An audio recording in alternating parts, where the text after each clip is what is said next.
Distance nerding.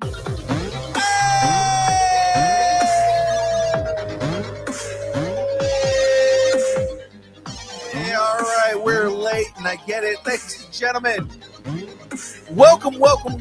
It is your wonderful Tuesday. That is the time of the week for distance nerding. Guys, you are now experiencing distance nerding. I am Young Phil. She is Jen the Fray girl. And, of course, Jahmez 5000 is back and better than ever. And we're here to nerd together. To nerd together. Nailed it for the 253rd time, so many numbers.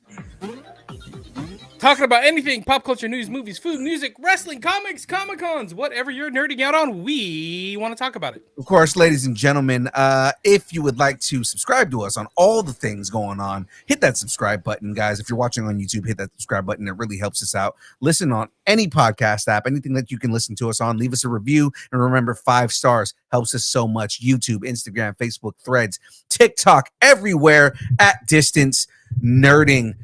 All right. Well, after a whole bunch of fun with electronics, let's jump right into the show, guys. Let's do this. It wasn't my fault this time. It wasn't your fault. Ladies and gentlemen, you have now stumbled into the worst kept secret on the internet. It is now time to get down with the Distance Nerding podcast. Let's do this.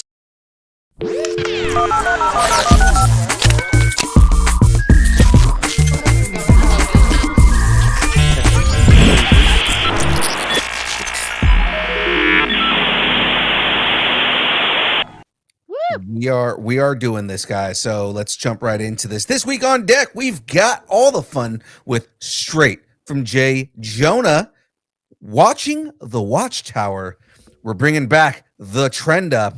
Well, before that, we've got headlines because I didn't realize we didn't have it written down there. And then bringing back the trend up. But before we jump into all of that, of course, ladies and gentlemen, but first, let me get a shout out. Well, ladies and gentlemen, the show is brought to you by the good folks over at, Ladies and gentlemen, this show is brought to you by the good folks over at Dubby. That's right. Dubby is a brand of energy drinks created to help focus concentration, reaction time with no jitters or crash. Dubby contains no maltodextrin, no sugars, no fillers, no artificial colors or dyes. Find out more about Dubby at www.dubby.gg. Use the code nerding10, get 10% off your order. I need to re-up on my Dubbies in this world. I tried some new flavors recently, and I need to get back down on some of the new stuff. Nice. You know, Distance Nerding is part of Geek Freaks Network now. If you're binge, building Lego, debating casting choices, or still not over that plot twist, the Geek Freaks Network has got you covered. Your fandom, your community, your people. Check out the Geek Freaks Network at gfpods.com. James, put that in the thread, please. I will. But I don't have eventually. No worries. I'm already on it. James, you wanna talk about our next sponsor here? Yes, because today's episode is brought to you by Colossus Girl Entertainment. Hello, the powerhouse behind some of the most fan-focused conventions on the West Coast. Catch the excitement all year long at Beaver State Comic-Con, Meadowlark Comic-Con, Annie Medford, Tri-Cities Powerhouse Comic-Con, Silver Age Comic-Con, and always the most epic con ever, Gem State Comic-Con. From comics and collectibles to celebrity guests, cosplay, artists, and family-friendly fun, Colossus Girl Entertainment brings the community together with unforgettable fan experiences. Don't miss your chance to join the adventure. Check out their full lineup at colossusgirlent.com and plan your next con. I mean, we're going all over. There's Washington, there's Oregon, there's Nevada, there's Idaho. It's nonstop. Ladies and gentlemen, it's time to get into the download. Let's do this.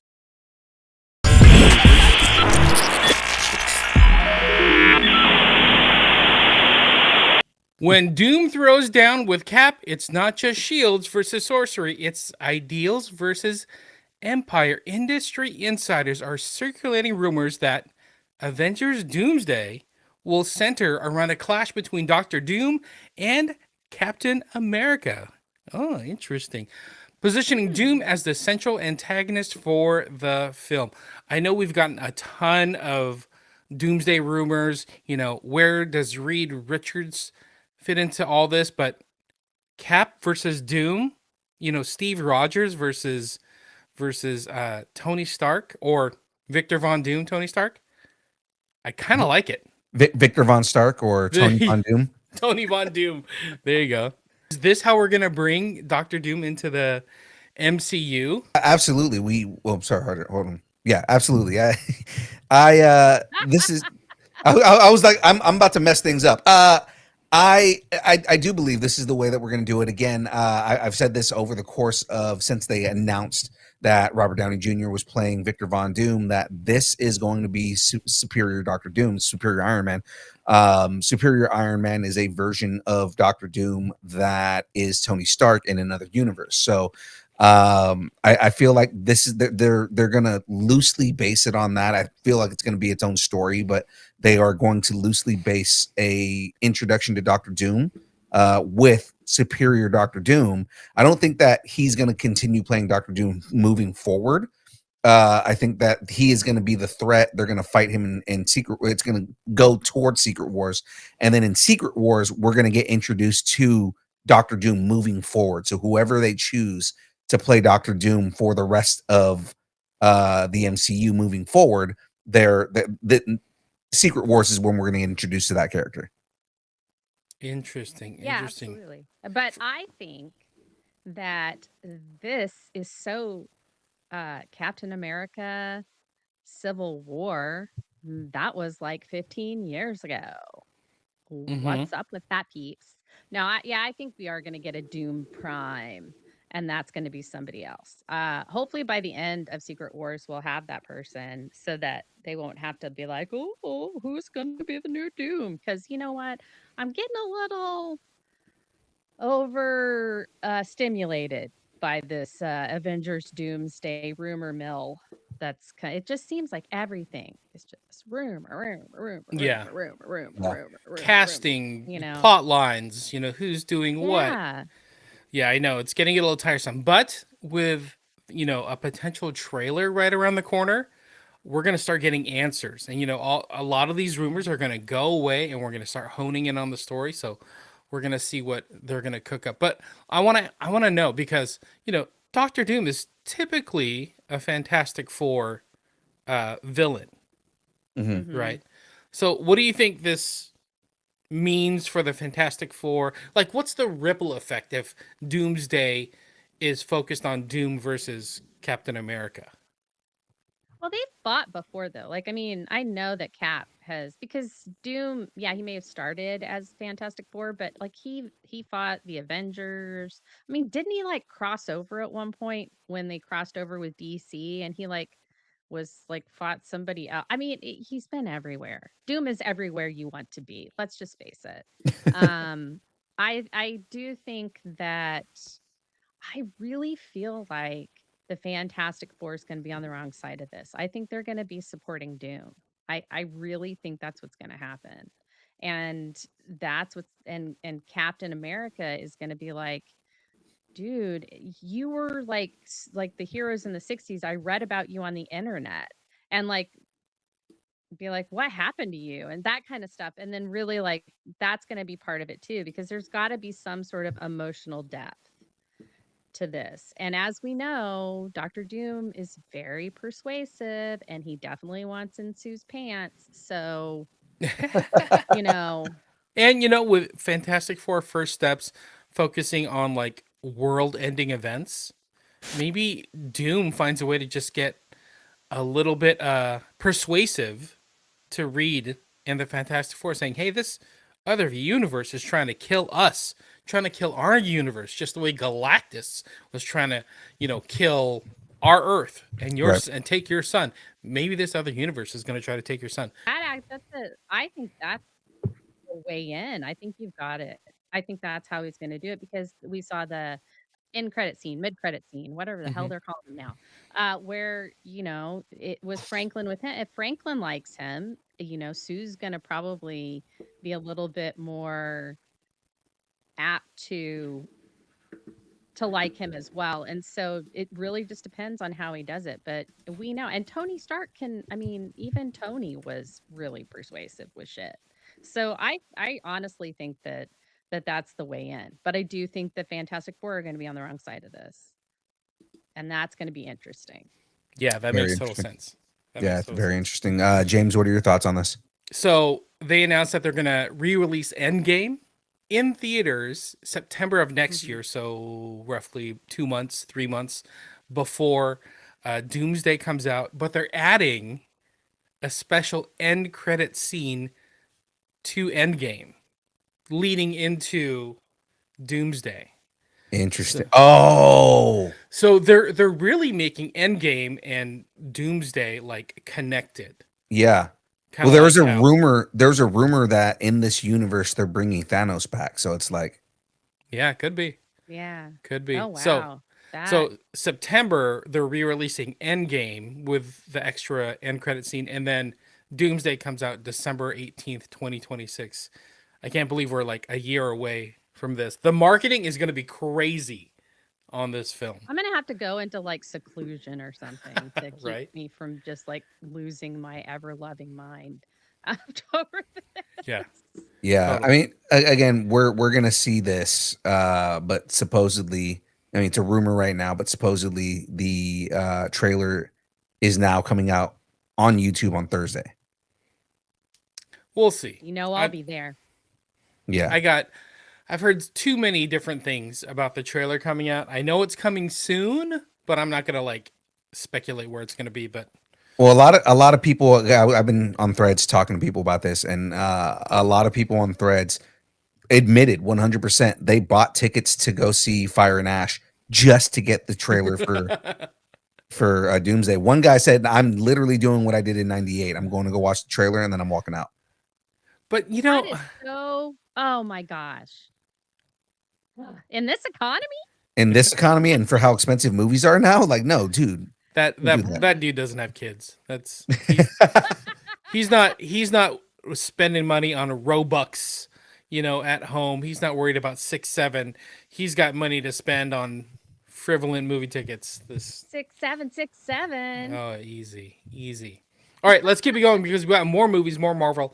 Spidey's moral compass meets Punisher's trigger finger. Marvel confirmed that the upcoming Punisher special will tie directly into Spider-Man Brand New Day storyline, weaving Peter Parker's continuity into Frank Castle's brutal world. John Barenthal, returning as Frank Castle, emphasized the importance of continuity between the two projects. He said, I think what we really is important to me and to Destin Daniel Craig, and to Tom Holland, is that we believe that the Punisher could walk off Spider-Man set and could walk onto the special Punisher set.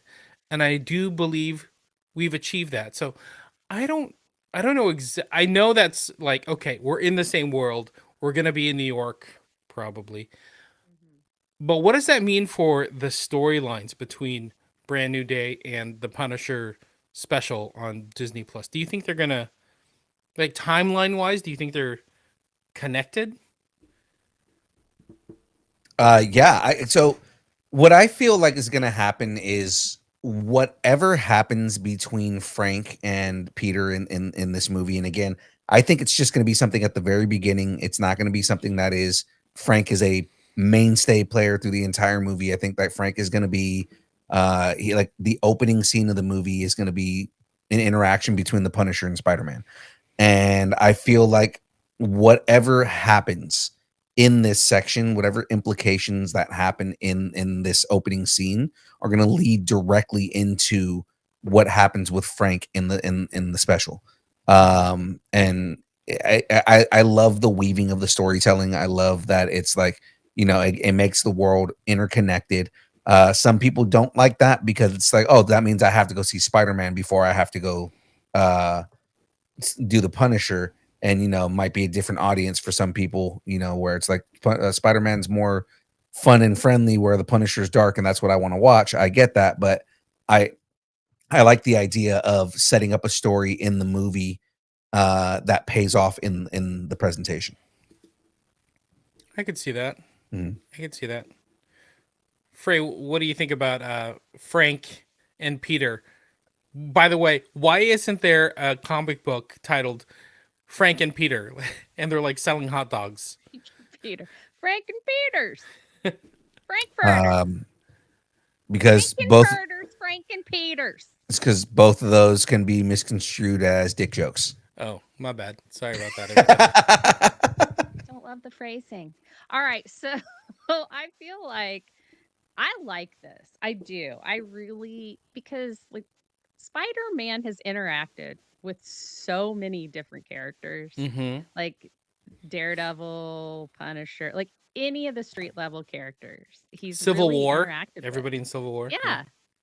Well, I mean, I'm talking like in the comics. So the people that are like, well, I don't know about the Punisher being in Spider-Man Brand New Day. They Why not? probably haven't read the comics. Right. And they said it just like I just said it. Just like it. Well, I did have reservations about that, but there with that interview with John Barenthal, they did talk about that where, the Punisher is going to have a very TVMA tone to it, kind of like Daredevil, whereas, Spider-Man is like PG-13 at the most. But they did talk about, even though those are two different types of stories, two different types of tones for the storylines, they will be able to interact with each other. That being said, I think we're going to see Punisher in Spider-Man, but I don't think we're going to see Spider-Man in Punisher, if that makes sense. Yeah, I don't. No. Yeah, definitely not. Yeah, I do think that that it's going to be interesting to see Frank Castle interact with someone that is so like just he's like annoyingly good, like he asks all those questions. He's like, what are you doing? Yeah. Why are you doing it that way? Yes, I can stick on walls. Yes, I can climb up onto the ceiling. It's a thing. Stop trying to shoot me. It's not gonna work. I mean, I could just see those things happening. And if this was wrestling, we'd call him a white meat babyface. Oh yes, 100%. Now here's the other thing that I'm noticing about this, right? If there is not a Peter making a reference to Frank and being like, "You're like that guy from that really old movie, Die Hard." Yes. And then Frank's just gonna be pissed off. For me, I just want to hear it once. Like I can see Pete like webbing himself to the roof of something and be like, "Can you just say yippee ki yay one time?" Yeah. And then Frank be like, "Get away from me, bug." Or he's like, "Listen here, little. I'm not even doing it. I'm not wasting the words on you." And like walks off. I could just see that. I mean, yeah. So I do think that it'll be a really cool thing. Tom Holland and John Barenthal have also worked together before and are pretty good friends. So I think the chemistry is already there. They have really good chemistry. Yeah, they have really good so on-screen chemistry. So I mean, I can't wait to see them tonally with the characters that they're going to play, because the movie they were in was more like they were very playing off of each other. And in this, like, you're getting the darkness in the Punisher and the lightheartedness out of Peter Parker. So it's going to be a fun interaction between the two of them. Awesome. So and Peter's looking for a new daddy. Yeah, he is. Tony's gone. So. Yeah, he is. That sounded bad. All right. So Spider-Man Brand New Day comes out July 31st, 2026, and the Punisher special probably sometime after that. Cool. All right. Yeah. Speaking of Spider-Man, the new punk rock isn't kindness, it's Spider-Punk. I like this. Woo. Marvel has confirmed progress on the Spider-Punk solo movie, with developmental activity moving forward and creative updates expected in 2026. So I'm in for a Spider-Punk movie. I don't know if it's going to be animated. I assume it's going to be animated, but I'm down with this. I like me some Spider-Punk. I agree. I love Kobe. Kobe's such a good character. He's just he beats to his own drum. He is super anarchist. He's super punk. Like he is a punk to the core. And I love the idea, especially because we got Kobe in the Spider-Verse movies. I kind of would prefer an animated one just because they've already kind of established that character, and I kind of want to see them expound on that character in itself. But Yeah. I also wouldn't mind a live action version of Spider-Punk, and kind of just like exploring that world because it's a lot of fun. So I'm in on this 100%. Again, I would prefer an animated version of it, but I wouldn't mind a live action. And if they do it right, especially now that we got the trailer, or not the trailer, but we've been getting like some of the set pieces from and some of the work from the live action Spider-Man Noir. Oh, right. Yeah. Like we just got an announcement photo the other day, right? I'm in for it just to kind of see, like, if Spider-Man Noir does well, then I would like to see this for live action too. Mm-hmm. And it will. I kind of threw you off, but it will be animated. It's going to be voiced again by Daniel Kaluuya, I believe his name is. He's from Black Panther. Yes. Okay. Black Panther, Get Out. What he was in another. Oh yeah, he's the British guy that. They're all British. Pet, rhino. Yeah. He had the pet rhino, and yeah, he was married to Okoye. Which funny, those two movies, he's doing an accent, and his actual accent, he's British. So he sounds more in real life, sounds more like Spider-Punk than he does his character in Get Out. You know what I mean? Yeah. So again, now that you're giving, I'm sorry, it wasn't Get Out. It was Nope. My bad. Yeah. Well, no, Daniel Kaluuya was the main character. Yeah, he was the main character in Get Out. Yeah. Oh, okay. Yeah. So now that I know that they're doing an animated version of it again, I'm 100% in on this. Yeah, I'm excited. I'm excited for it. I don't think. Did we have a date? We don't have a date on it yet. No, I think it's still. Yeah. Yeah, I think it's like more of a, like they're talking about it being in development. Fray, what do you think? Should they keep going with the Spider-Verse into the Spider-Verse universe? Like spin-offs? Yeah, I don't care. You don't care? Did you not enjoy I like the movies. I'll watch them, but like I have no I have no dog in this race. I mean, you guys know this. I have always found Spider-Man and his spider friends a little annoying. So I didn't read the comics. I wasn't a big Spider-Man fan. I didn't even start liking him really until Andrew Garfield. And now I love him because of Tom Holland. That's it. There you go. Okay, so I'm sorry. You're okay. I didn't mean to crush anybody's souls or anything. The only soul you crushed was Tobey Maguire's. So, because he came before Andrew Garfield. He can get in line behind Jared Leto. Wow. That's so. We'll probably get more Spider-Punk updates in 2026. All right, that's it for Marvel. From Doom's Empire to Punisher's crosshairs to Spider-Punk's guitar riffs, the Marvel Universe is tuning up for some seismic clashes. Now let's teleport over to the Watchtower for some DCU and news and rumors.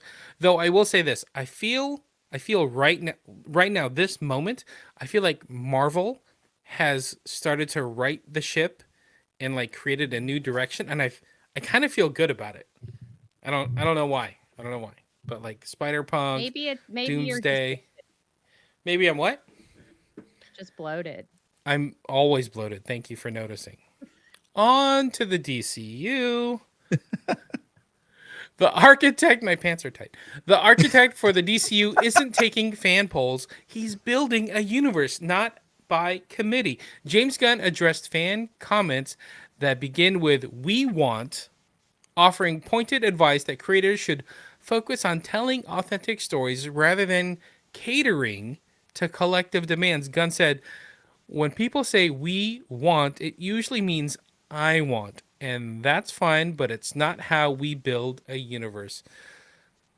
I think that's really good for Gunn to say, because he's been such a champion of telling good DC stories, not just the stories he wants. Even though he has a lot of influence, like especially with soundtracks, on what his DC universe is shaping up to be, but he's all about the stories. He's all about the characters. So I think that it's nice of him to throw that in there.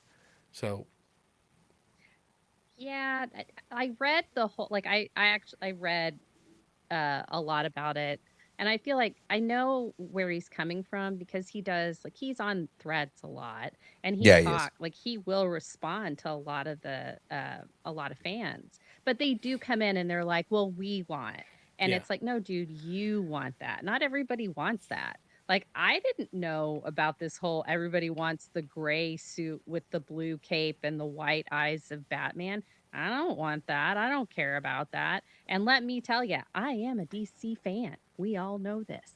But I don't, you know what? Put him in whatever you want. Put him in the freaking purple thing. I don't care. Put him in that thing that's like half. I don't really care. I want that's a good Bruce Wayne who who is actually a good Bruce Wayne and a good Batman and tells a good story and is entertaining.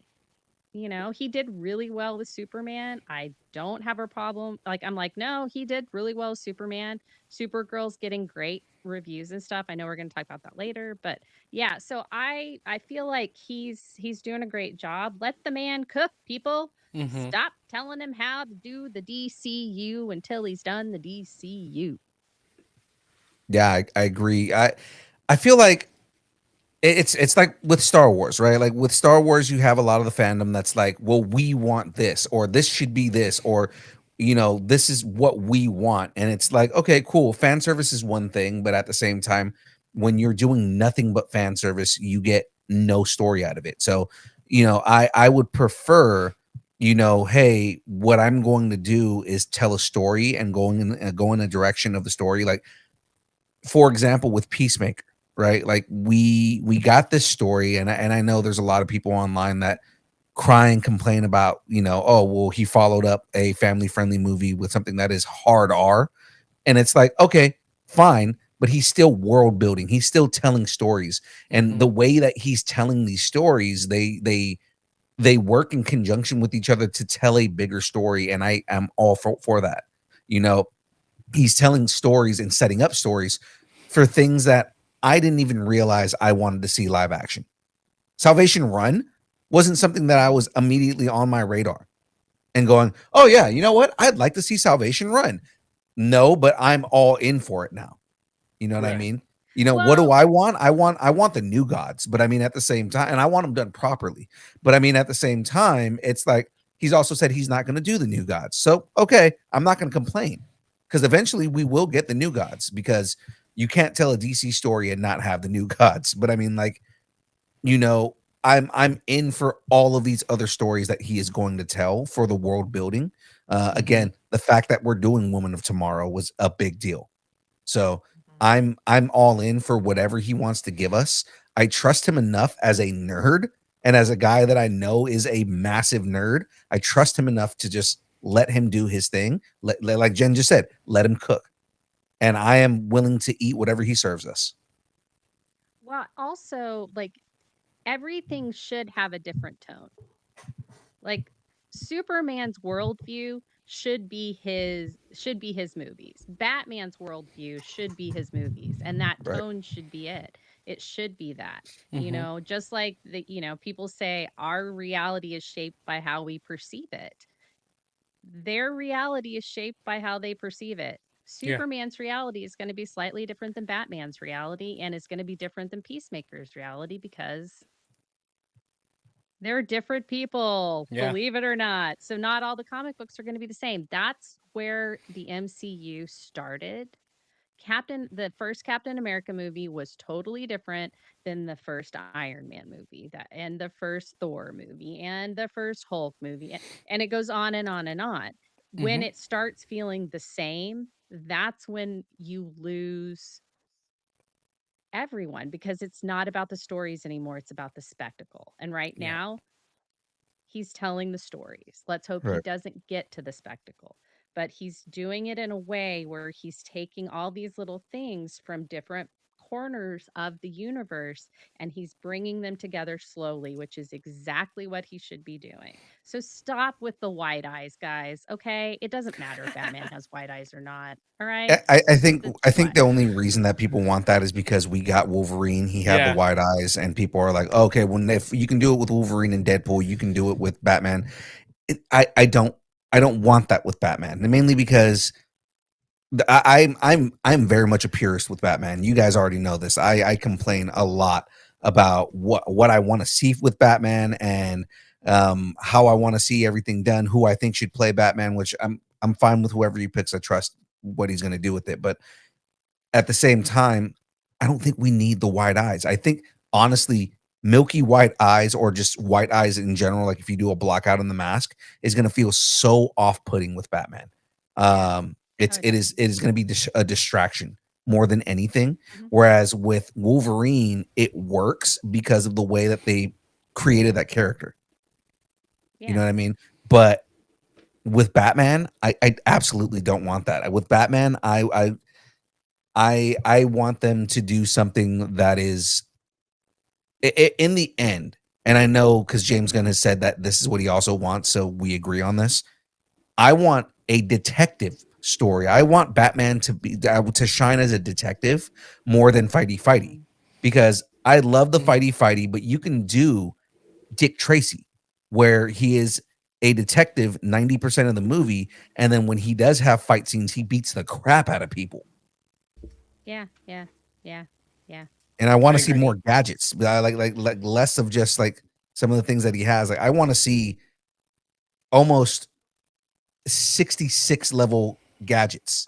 You know what I mean? Like How I about one want to see more? How about one more gadget? 6, No. 7, Okay, we're not doing this again. Okay. All right. 6, 7. I'll wrap this up. I'll wrap Yeah, this up go for because you know, so one of you mentioned Star Wars earlier and I was one of those we want Star Wars guys. I want Star Wars guys where it's like I think I know how Star Wars should be and then when you don't give me what I think it should be, I think it's wrong or I didn't like it. So, I'm guilty of that. I am on board with what James Gunn is doing because the difference between how Star Wars has been going and how DCU is going is DC is focused on long-term storytelling Mhm. and building the world, the universe out. Star Wars is like, let's throw some stuff on the wall and see what sticks. I don't know what's gonna happen. Can we bring Luke back? We already brought Luke back. Who else can we bring back? You know, so let's bring the Emperor back. Somehow the Emperor has returned. So I'm okay with what. Somehow, the bartender from the first Yeah, movie, A New Hope, returns. yeah, exactly. And So apparently I'm there's good. Chris Shipperson a drink right now, so There you Yeah. go. I'm good with how James Gunn is focused on long-term storytelling and he's kind of yeah. weeding out all the comments. You know what they say when you're that popular, don't read the comments. I still have to read the comments because I'm not that popular. But for him, he doesn't have to read the comments. Wait, there are comments? There's comments. See, you're too big time. You and your TikToks. Oh, it's because I just have a food baby. That's what it is. It's because you're a Time Lord. Speaking of Time Lord, from Time Lord to Cosmic Conqueror, Matt Smith may be trading in the TARDIS for Kolu. Rumors suggest that Matt Smith is the frontrunner to play Brainiac in James Gunn's Superman Man of Tomorrow, positioning him as the film's central villain. Right off the bat, I mean, this is casting. So, Fray, what do you think? What do you think about Matt Smith? I don't mind. I really want Mark Rylance. I really do. And I'm not sure why I want Mark Rylance. I really just want Mark Rylance to be in the DCU. I really do. And we're running out of really good villains for him to play. But, he also might be a really good Jay Garrick. Look, I haven't given up on it yet, Mark. I'm totally manifesting for you right now. But no, Matt Smith, I could absolutely see him being Brainiac. I think this is it's a epiphany choice. I Oh yeah. hadn't even thought about him being that, but he's played villains recently. He would be great. David Tennant would be amazing as Brainiac. I think we need some British guy to just really chew the scenery of this and be the most intelligent man you've ever, or intelligent being you've ever seen, because I don't think he's actually a man, but you know what I'm saying. Mm-hmm. Mm-hmm. And I think it is great. And his stint in House of the Dragon, Oh, and that So like good. that second season where he's like having those visions and stuff, and yeah. that is what really makes me think he could do it. That there's a lot of depth. There was a lot of depth that he went through that last Mm-hmm. season, Mhm. and he did so well. I think he could do it. Sign the docs now, Matt. Do it. Matt Smith carries a lot of gravitas in his performance, and there's a way that he carries himself where there is a aristocracy, but a level of power that comes from him, that he just portrays that, and Brainiac needs that.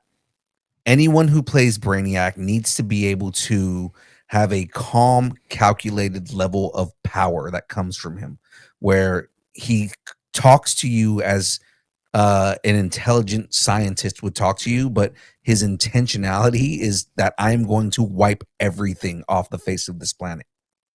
And Mhm. you need to be able to convey that just from words alone. So Yeah. Matt Smith, I believe, is a good enough and a heavy enough actor that he can portray that. And I feel like he's the perfect person to play Brainiac. Mm-hmm. Mm-hmm. Also, think about how Matt Smith and Nicholas Holt, like, they can go toe to toe with each Yeah. other.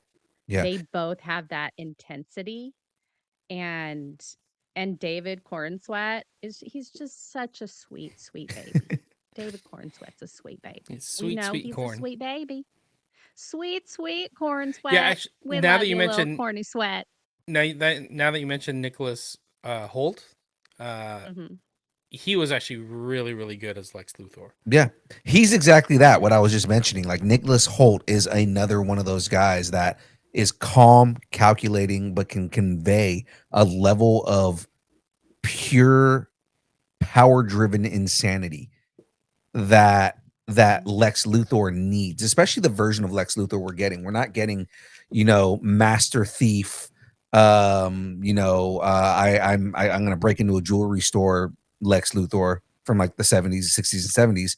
We have Lex Luthor that runs a multinational conglomerate that easily could become President Lex, and we may get that version of Lex Luthor where he's the president. Yeah. So it's like, this is the version that's the scariest of Lex Luthor, because he's Yeah. smarter than everyone around him, and he's to a point where Lex Luthor in the comics has been able to not outsmart but at least outwit Brainiac and get Brainiac to do things to his means, until Brainiac like reveals that it's like, well, I was playing you the entire time because I was getting something from you, because you're not going to outsmart Brainiac. But I mean, like, that's those two guys, that dynamic on screen is absolutely chilling. Mm-hmm. I think we've talked about the absolute universe version of Brainiac, Mm-hmm. and I think if they wrap some of that into this, because that absolute version of Brainiac he's not just smart, but he's psychotic. It's like Terrifying. terrifying, and to see somebody with that much power, that much intelligence, have that much like emotional craziness to him, this again, the psychosis, like, I think he could pull it off. If anybody, it could Yeah. be Matt Smith, that could go crazy in a room and then just pull it all back in and be calm, cool, collected. So I'm And excited just for that. imagine what he would do with all the other like Justice League. Imagine him with Batman. Imagine Yeah. him up against Wonder Woman. Like, I mean, Matt Smith can hold his own, and he's proven it through Doctor Who. He led that forever, and through and House of the Dragon. He was on The Crown. Like, he's just got a pedigree of successes. So Yep. yeah, I Totally. thumbs Man of up. Tomorrow. I agree. Man of Tomorrow slated for July 9th, 2027. So about a year and a half. But you know what's coming out sooner. Supergirl's first flight isn't just cosmic, it's chaotic, crude, and packed with fan favorite cameos. A description of the Supergirl Woman of Tomorrow trailer reveals appearances by Lobo, high energy cosmic battles, and a gag involving Superman being peed on by Crypto. It was a newspaper. He's not actually peeing on Superman. Sparking buzz for the film's irreverent tone, director Ann Noguera teased, "We want to show Kara's world as raw, wild, and unapologetically cosmic." You know, I think of all the DC projects, I think I'm most excited for this. Yeah. So I know I am. I am absolutely insanely excited. Want to pull my hair out until we get this movie. I loved the Woman of Tomorrow series that they did, that little limited series. And I think Millie Alcock's gonna she's just that, she kind of embodies that Kara. yeah. And I cannot wait. to Speaking of see House of this. And Dragons, Right. yeah, and like Lobo being in it. Jason Momoa as Lobo. It's like an achievement I didn't know needed to be unlocked has now been unlocked. Yeah. It's perfection as far as like casting goes. Like his attitude in like real life is 100% the main man.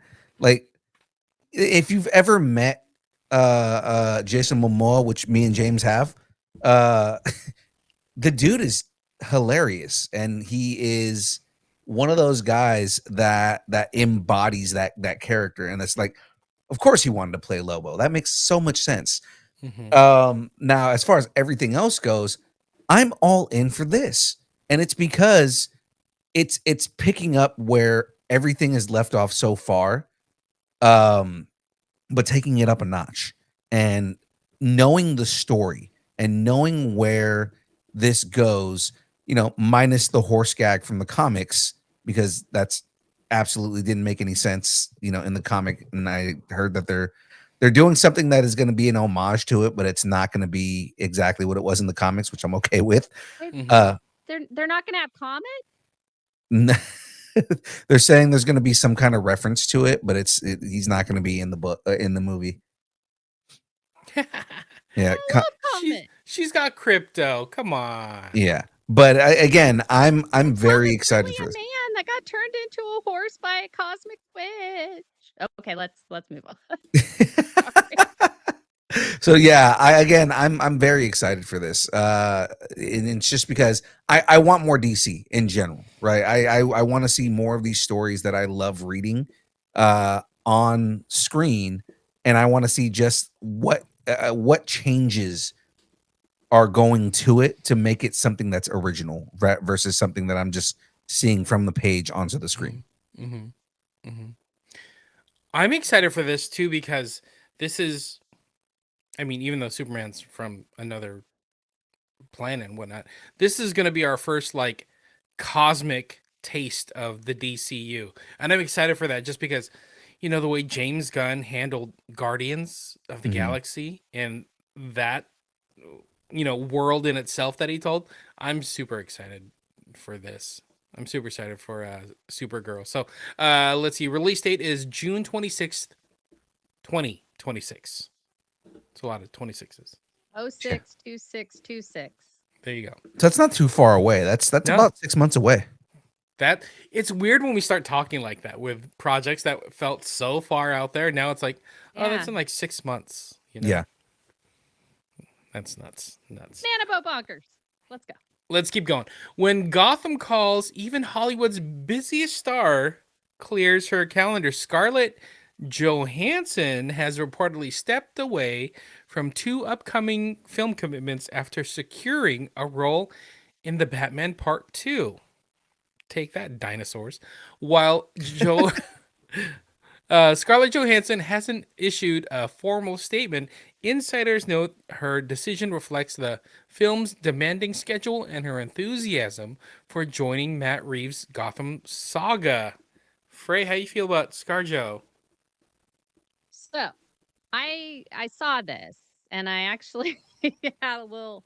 I was on Instagram, and I did a little comment to Geek Freaks because they were talking about it, and I have 3 possibilities that there are more than that, but there are 3 possibilities I think she could be. Obviously, Poison Ivy.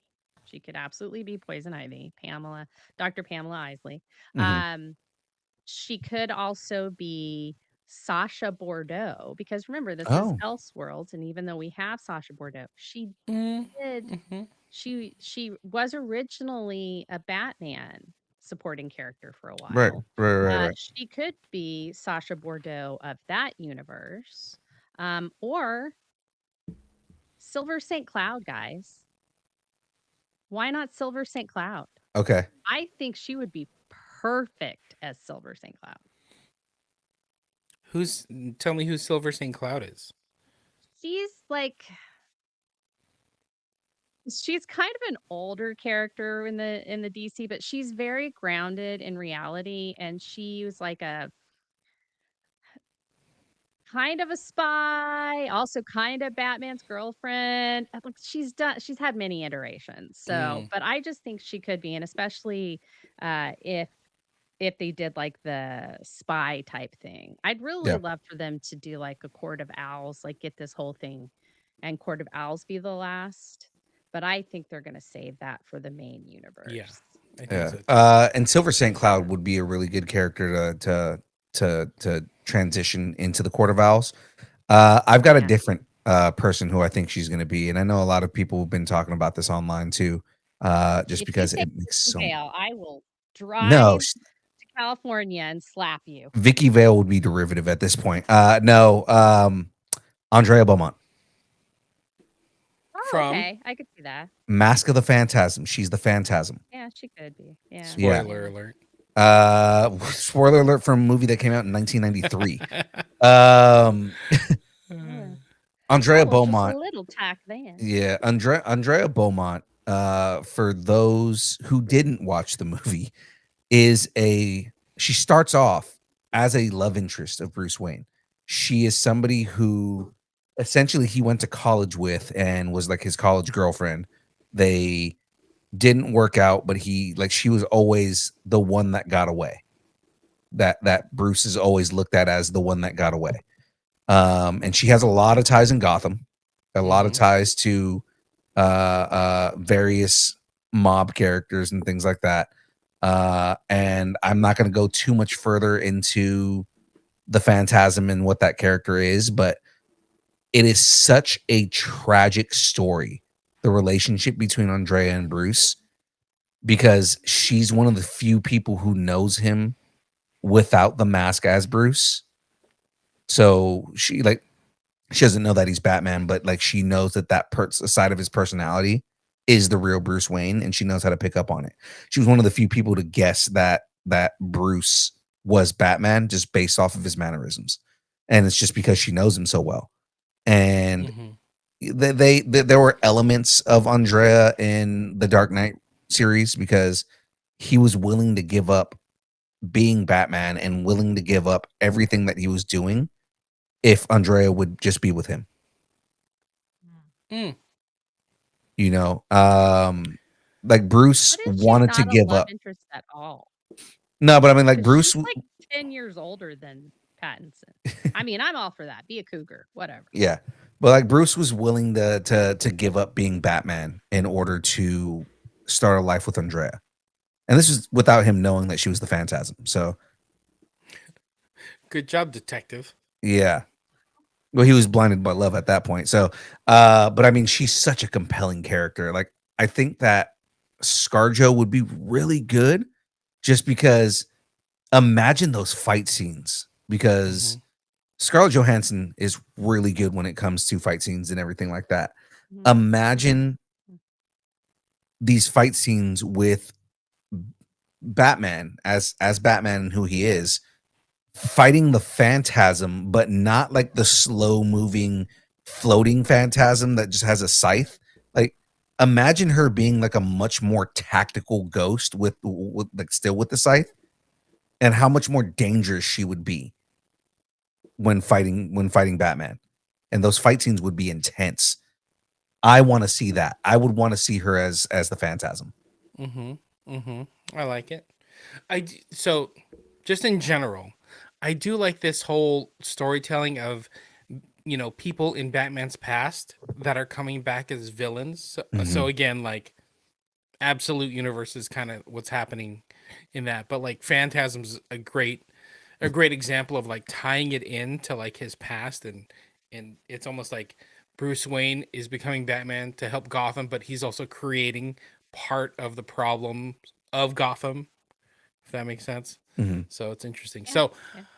Release date October 1st, 2027. All right. So I guess no more Jurassic World for ScarJo. All right. Gotham's get Jonathan Bailey to be in the Batman Part 2. He can be a Riddler or something. Jonathan Bailey, is that from Wicked? Yeah, but he was also in Jurassic Park. Oh yeah, that's right. Okay, moving on. Gotham's Rogues Gallery is about to get a fresh face, and it's wearing an A-list mask. More Batman Part 2 news. Batman Part 2 will introduce a new male villain with an A-list actor ready to offer the role. While the studio has not confirmed which villain, speculation points to Matt Reeves expanding Gotham's roster beyond the Riddler and Joker. I know we're looking at Hush here, but who do you think the villain is of Batman Part 2, and why do you think it's Hush? Again, Batman's past. Well, they're not going to do Court of Owls. I think Hush should be the villain of the last movie. I think it should be number 3. I agree. I really feel like,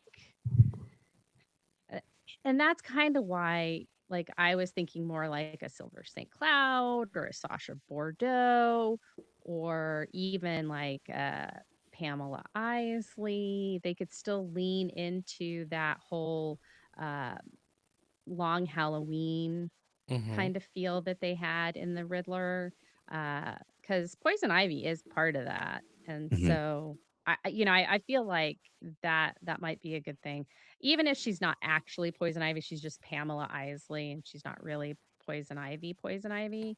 I think something like that could happen.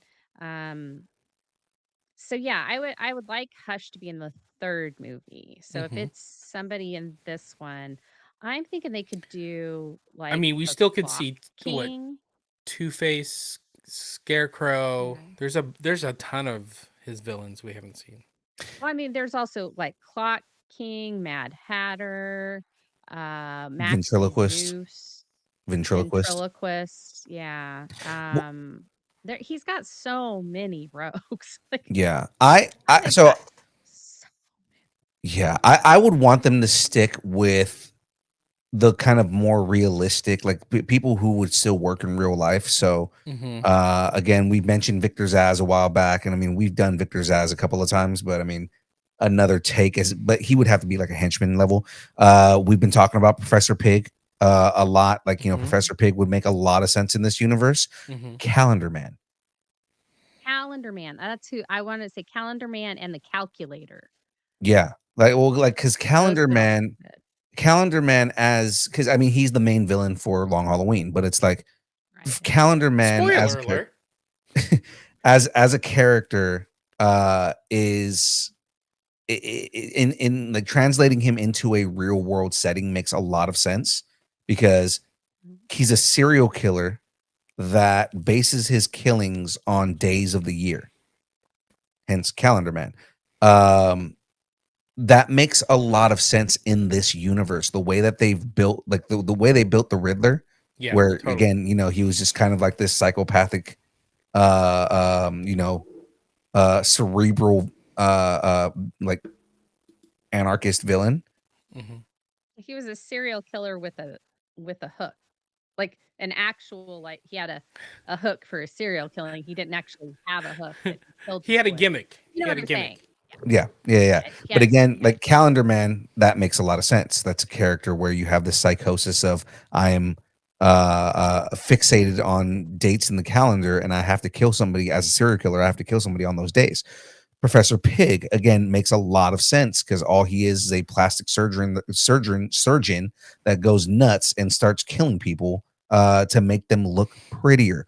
Mm-hmm. Again, ventriloquist, doing a twist on the ventriloquist, because like the character himself wouldn't make sense in this world where you have this possessed doll that is dictating things from but like from split personality type thing. right, like you do Definitely. something where again you have a psychopath that is just like I'm not the one that's killing people, the puppet is. But like in reality he is using another personality, and I think that's the way they did it in the animated series, was like they made him I think there was an episode where they revealed that the ventriloquist himself was really doing everything, and he was just using Scarface as an excuse. Yeah, so like things like that. Again, Maxi Zeus makes a lot of sense. Maxi Zeus, just don't give him like the super strength, but Maxi Zeus is just basically a really big, strong dude that thinks he's a god. Yeah. So I want the more real, like, characters that you could create a realistic version of. Like how Dark Knight handled Scarecrow. Yes. That was perfect. Yeah, using the fear toxin, but in reality it's just he's a psychologist that's just messing with people. Again, I think Calendar Man and Professor Pig are the best the best bet. Like those are where I'm hedging my bets on, is those two. Yeah. Calendar Man. Oh, cool. Guess what day he doesn't kill people? 6/7. And on that note, so Batman Part 2 release date is scheduled for October 1st, 2027. And from cosmic clashes and Gotham shadows, we zoom out of the Watchtower and back down to Earth. It's time to shift gears, because the biggest projects across pop culture are making waves. Ta-dum. Let's dive straight into the headlines. Oh yeah. All right, guys. Time for the headlines. Let's get right into the murky business of everything that's going on here. Disney, or Disney Plus, grows up. Oh, this is a big deal.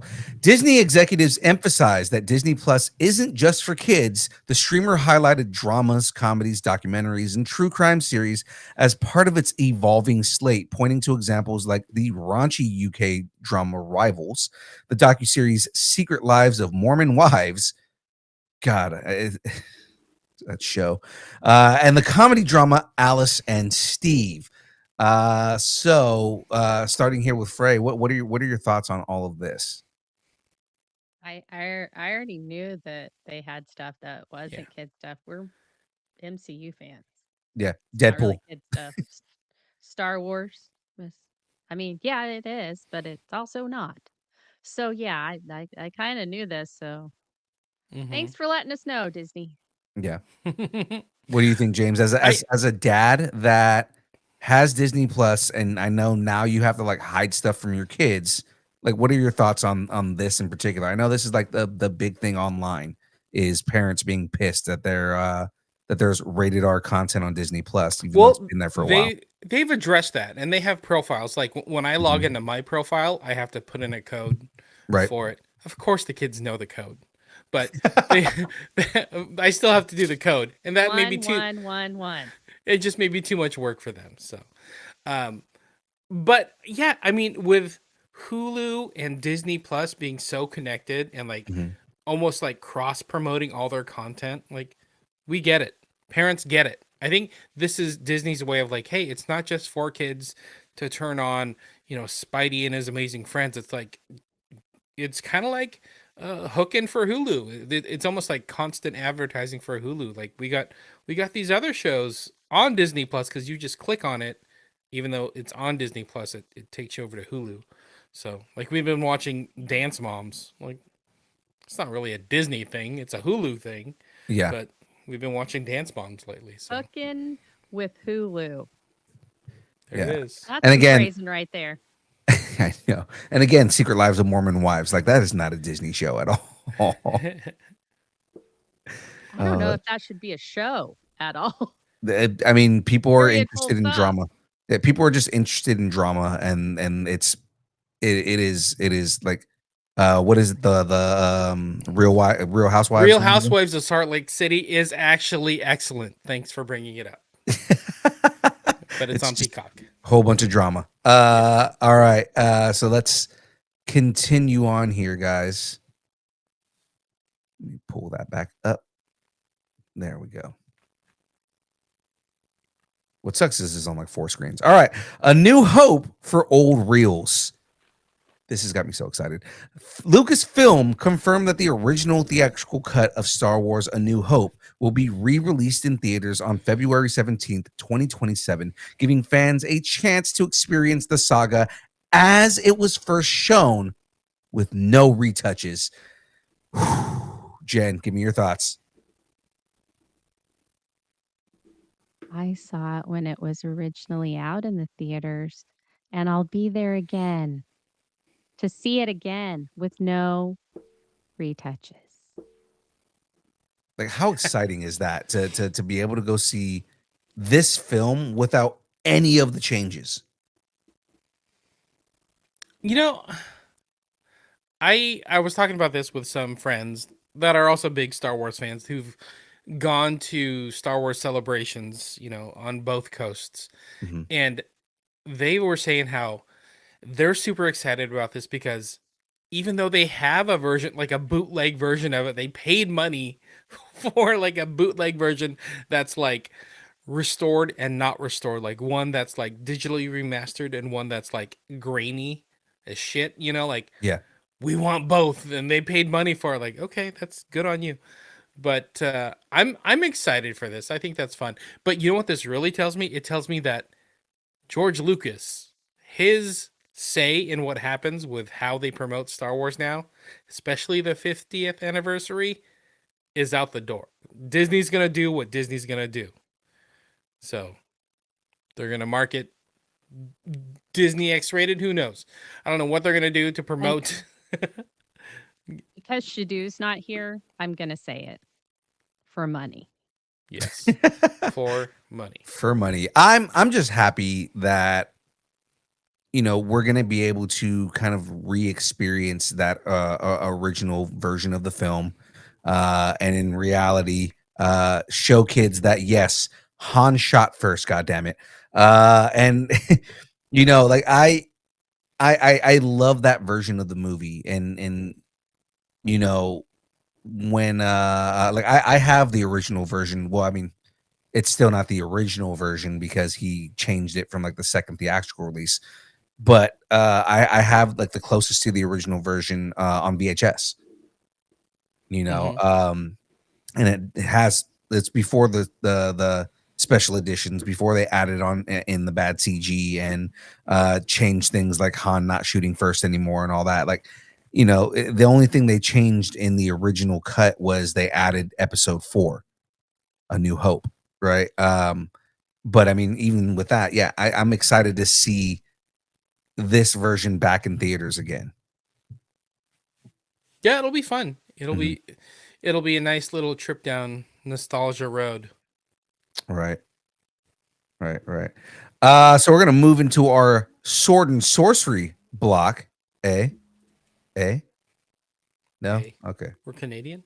Hey, all right. One Ring to rule the box office once again. To celebrate the 25th anniversary of the Fellowship of the Ring, the extended editions of the Lord of the Rings trilogy are returning to theaters in January of 2026. Screenings will run across 2 weekends, January 16th through the 18th for D-Box presentations and January 23rd through the 25th for standard formats. So just so everybody knows, if you guys aren't familiar with D-Box, I know I have them at my local Regal. D-Box is an immersive movie experience where specialized seats move, vibrate, and provide haptic feedback synchronized with the on-screen action, giving you a feel like you're a part of the movie. So it's like being on a roller coaster, but watching a movie at the same time. I'm going to say no to the D-Box and yes to the standard. I can't do that. There are spiders in these movies, and I refuse to be in a D-Box setting when there are spiders in a movie. That's just not going to fucking happen. They're just like the spiders are crawling on your leg. I picture, start, because it'll start doing that. I am very suggestive about shit like that. Stop it now. Jen's like, I fucking hate you. Did you ever go to Disney California Adventure and that Muppet show where they do I think they called it 4D? Yes. Yeah. Yes. And they had like the smells coming in, and then like there's like I think it was mice that like run past you or rats that run past you, and your chair moves. Yeah. The it's 4DX now. California, the Soaring Over California, there's smells in that too. Yeah. Like when you go over the orange groves, they pipe in orange smell. Like no. Yeah, that Muppet thing, I went in that once because I was hot and I went in, and it is not a pleasant experience for somebody like me. I don't like being overstimulated, y'all. Yeah, I don't. I want my movies to be 2D. Yeah, they had the Honey I Shrunk. I'm not involved in it. Yeah, they had the Honey I Shrunk the Kids theaters. one too. Yeah, that's like Honey I Shrunk the Kids. Yeah, and then I think there's the Michael Jackson one. There was the Michael Jackson one when they did Captain EO? Captain EO, that one. Interesting. Yeah, but I hold didn't on. do the Captain EO. Let's clear the air. D-Box is not that. Like, they're not going to pump in smells. You're not going to smell orcs or anything during Lord of the Rings. So let's. It's just going to smell like what's the bread? Lambus bread. Lambus bread. Lambus. It's going to smell like lambus bread. Lambus bread. Oh, Sean asked him. All right, so let's continue on here, guys. And again, just my last thought on this. I do love Lord of the Rings. I don't know if I'm gonna go and see the rewatch theatrical releases of Lord of the Rings in theaters. Although I did see all three of these movies in theaters when they came out. So yeah. But I do the extended editions, right? So they're super fucking long. You'll have to like have an intermission or something in them because definitely have to go on a pee break. They're like 3.5 hour movies. All right, mask on, machete out. A new Friday the 13th film is officially happening, and director Mike P. Nelson, best known for Wrong Turn in 2021, has already thrown his mask into the ring, publicly expressing his desire to helm the project after directing the Jason Universe short Sweet Revenge. So guys, your thoughts on this? Do you guys think that it's continuing from the 2013 remake, or are they going whole hog and just going right into the old universe? Yeah, I don't know what's the swipe when you swipe and you don't want something? Is that swipe left or swipe right? I don't know. Whatever that like thing, just swipe it away. Just swipe it. I want De'Aaron Fox to just be swiper and just get it out of here. Just I don't care. Well, I'm a chicken and I don't really watch scary movies, so I wouldn't swipe left or swipe right. I'd probably just throw my phone if something scary came on my phone. Throw your phone at it. So I would just throw my phone against the wall. Police. I just threw my phone away. But with all this nostalgia coming back, like how Aliens that franchise, how they're handling that, how Predator is coming back and they're handling it really well. It would be kind of cool to see a franchise like Friday the 13th come back, get handled really, really well, Yeah.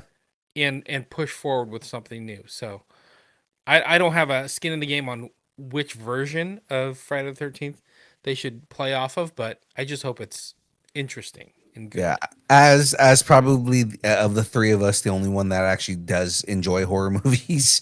I my thought on bringing back Friday the 13th. So I know that they are doing a series on Peacock. Camp Crystal Lake. It's supposed to be like the events leading up to the first movie. So kind of like, you know, Jason being drowned and causing his mother to go nuts and kill a bunch of people. Mhm. You know, I'm my thoughts are they building up from that? Is this something that is jumping over the old franchise? Because the old franchise sucks, honestly. Like if you go through everything, like there's no consistent continuity.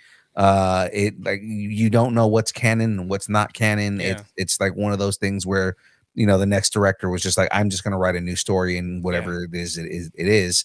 You know, he's magic in one, he's a demon in another. You know, he's just a guy in the next. Yeah, I know he's in space in another one. He's just a guy in the remake.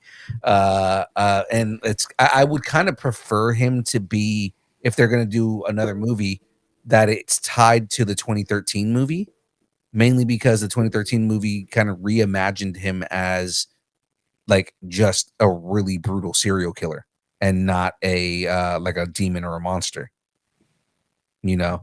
And yeah, I just feel like that's probably the scariest version of him, because it's the version of him that is like most likely for us to like see in real life. So it makes it like scarier.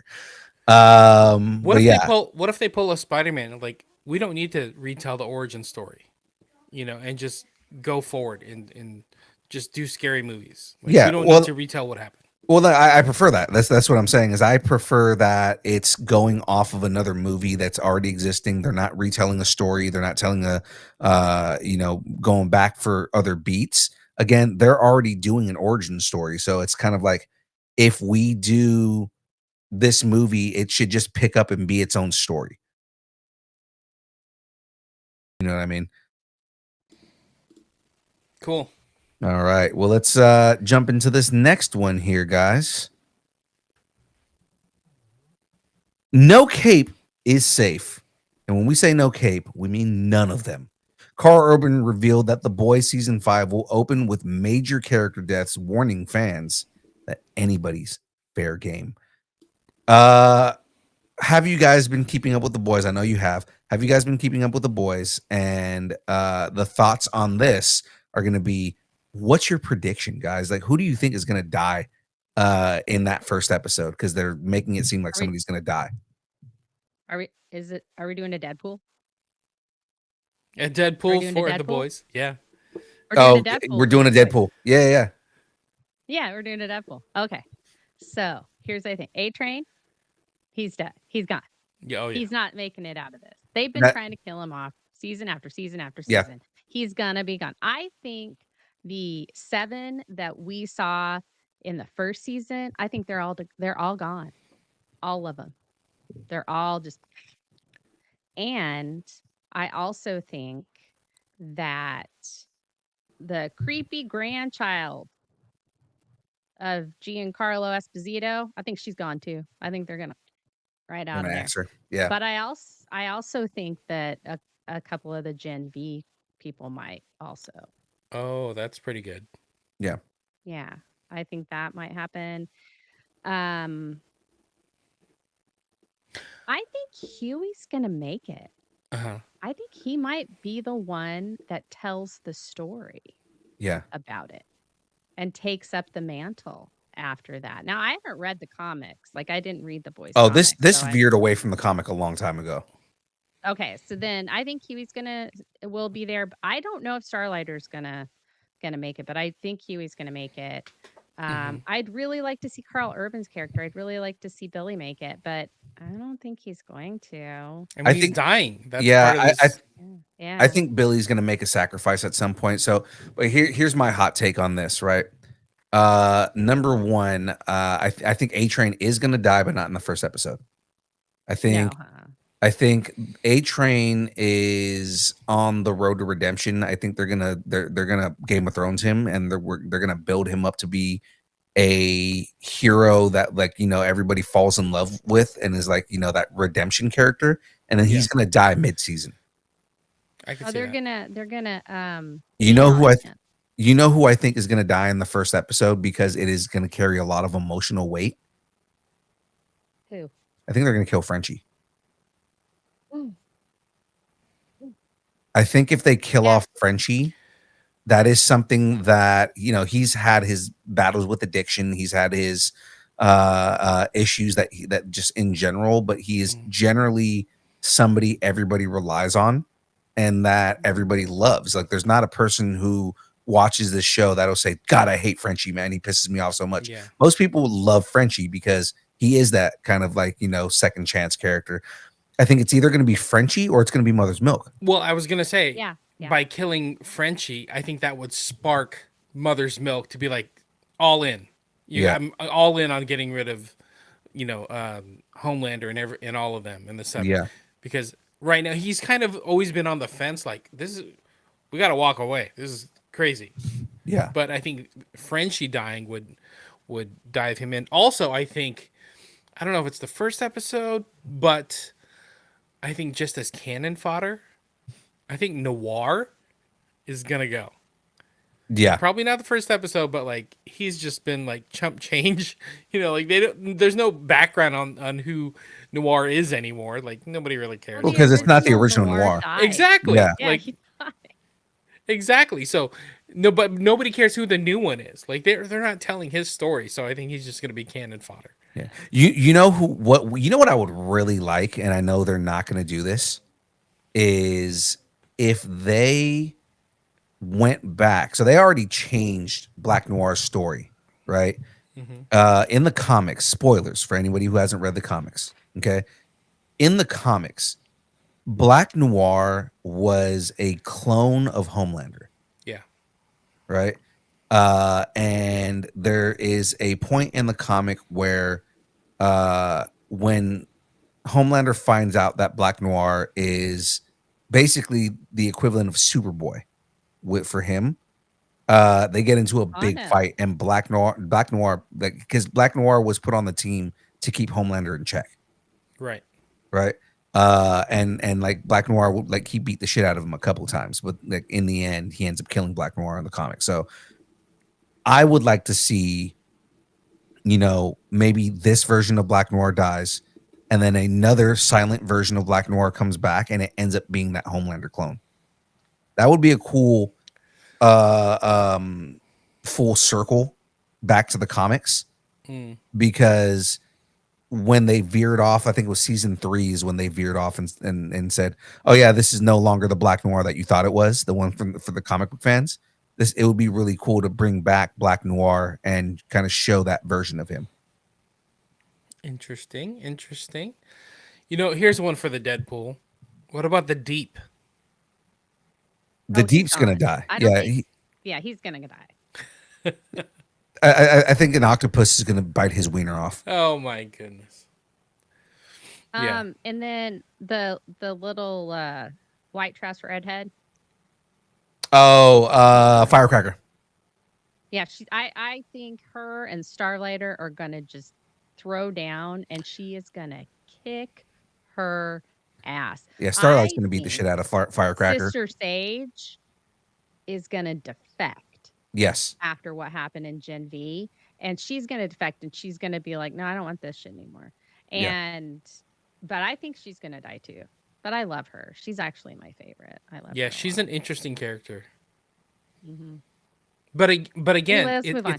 It's all about. It's just for Sister Sage. Sorry, it's all about like what she can do, what she can manipulate. She doesn't really care about the outcomes, or who wins. It's just, what can I play with? It's like, what can I do with my brain to make these things happen? So, yeah. But I do think, I think they're gonna take her off the board. So yeah. Absolutely. And then I think if anybody kills Sister Sage, I think it's going to be Marie. Yeah. Yeah. Marie owes her a couple of things. She Yeah. owes her some blood there. Right. So. Yeah. Blood.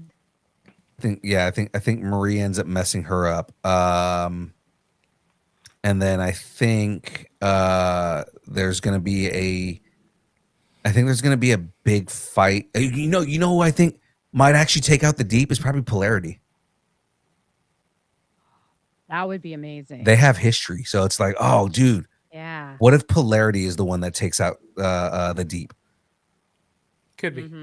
Could be. Right, yeah, because Marie they did fix him. So yeah, and I mean, we know that a lot of Gen V characters are coming. Polarity has history with the Seven. Specifically, he had a lot. Like he got into a lot of fights with him in college when they were at Godolkin. So, oh man, like if him and the Deep went into it, and he ends up being the one that kills the Deep, I'd be on board for Polarity taking his ass out.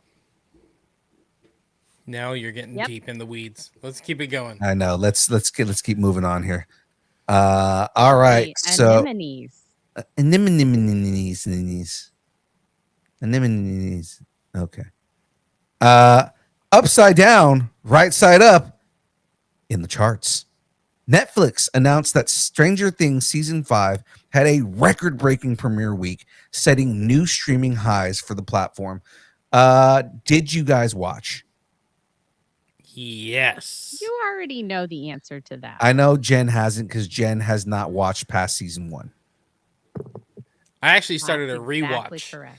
So I finished the first part of season 5, and then we're like, man, like 3 days later, we're like, man, I want more Stranger Things, and my wife was just like, well, should we just restart it and just start? I'm like, yes. How fun would that be? And actually going back and rewatching it, you see so many connections to what's happening in season 5 right now. This is so well orchestrated. I'm so impressed with the Duffer Brothers for putting this all together. So, yes, I am rewatching, and it's worth the watch. Yeah. Oh, especially like everything that happens in season 4, it all pays off, and like a lot of it pays off at the beginning of the season. But then kind of like a lot of like these small little things you don't notice. The fact that Holly's wearing his sister's dress from that first episode in season 4. Right? Like just, all these different just small little details that they just do not leave out, because they know people like us, or people like just like nerds on the internet are ripping everything apart for every little small bit of Easter egg and small thing that they can find. I love the idea that, they're writing this show for people like that. Yeah, totally. I agree. I think it was number 1 on the weekly TV rankings. I think it got 59.6 million views globally. It's like one of the biggest premieres ever. I think the biggest premiere for Netflix.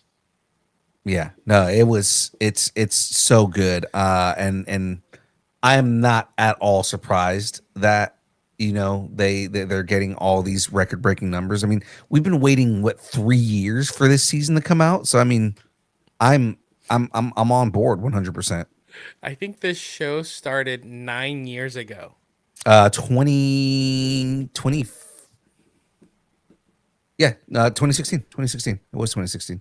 That's crazy. Yeah. And they're still in high school. I know, right? I mean, they're all like, you look at them all, they're all grown ass adults. Millie Bobby Brown has a baby. Yeah. I mean, you can have a baby in high school, but still. Millie Bobby Brown has a baby, and it's also a Bon Jovi. So I mean, like, there's there's that, right? Did you notice her outfit? Whose outfit? Millie Bobby Brown's outfit in the Rocky outfit. So specifically, it's the same piece for piece, the same exact outfit. What's his name's wearing in the Goonies? Josh Brolin. That Josh Brolin is wearing in the Goonies. Yeah, I saw. I noticed that too. At first, when I saw it, I thought it was Rocky, but I heard somebody else say Josh Brolin, Goonies. I'm like, that makes sense. I looked at a picture of them side by side, and it's the same exact outfit, piece for piece. That's interesting. But let's talk about how they're releasing it in batches, and I Yeah. think Netflix kind of cracked how the best solution for like week to week to get that marketing, but also like giving people more chunky Yeah. content than just dropping an hour at a time Yeah. for a week. I think they figured it out. This was like perfect. Like, what was it, 4 hours worth of Stranger Things, and then you got to wait, and we're talking about it.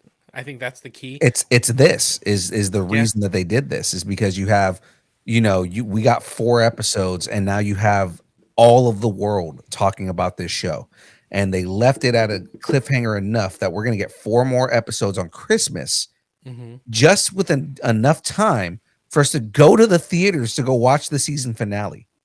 Right. No, so it's even more meta than that, guys. Kids in high school have Thanksgiving break in America, and they get really bored with having to be with their family the whole day. So yeah, wouldn't they want to binge watch a show, 4 hours of it? And then again, for Christmas break, they do it again. And then you have the finale at the theater during New Year's, which is still Christmas break. It's even more meta than you guys thought. It's so genius. It's such a genius marketing strategy. But the glass half full version of that is like their parents love this too because they started watching it 9 years ago. So Right. now it's bringing families together. Yeah. And they can watch Stranger Things together on Maybe I small still have iPhone. PTSD from Dances with Wolves and getting in trouble, and my dad thinking that we kidnapped my aunt, and we're holding her hostage so we could go joyriding in a car or something. Oh my God. That's a very different story. It's a Really very weird specific story. stories for Thanksgiving, and I'm not kidding. That Is- did happen. Is that why you're We not went to go watching see Stranger Dances with Things? Wolves, Oh my gosh. and we did not know that movie was that long, and our parents thought we had kidnapped our adult aunt so we could go joyriding and not see Dances with Wolves. We had to answer questions when we got home about that. So yes, I do have a little PTSD. Thank you so much for bringing that up. Thank you both for that. Well, technically God. you brought it up, so. Yeah. Yeah. You kind of brought that on yourself. All right. Well, ladies and gentlemen, that is it for our news. So we're going to talk about what's trending on the internet. Ladies and gentlemen, it is time for the trend up.